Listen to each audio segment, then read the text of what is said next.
And I thought maybe we can summarize a few tips for people who are self-taught programmers. I want to talk a bit more specifically about web development later, but some general tips for self-taught programmers, because I know that you already gave some tips in one of your videos. For example, learning to Google. That's important, right?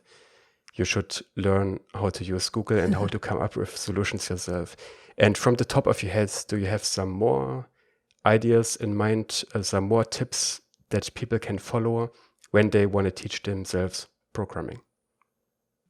Yeah, definitely. I think one thing that is pretty important when you're trying to teach yourself coding is to not get overwhelmed, because there's so much to learn in web development and any kind of programming, really. And so I think that I get a lot of comments from people just asking, what do I have to learn first? And so, because I think when you start trying to learn yourself, you just don't know like what you should start to learn first. Like, do you need to learn like multiple programming languages, like all kinds of different like frameworks and stuff like that. So yeah, I just sort of tell people to start with the basics, HTML, CSS, and JavaScript, because that's what ends up being loaded in your web browser. So those are kind of the fundamentals of the internet.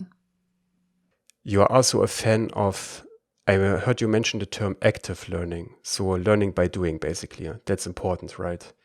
You should not Oh, passively, yeah. just passively watch tutorials, because I have absolutely the same opinion.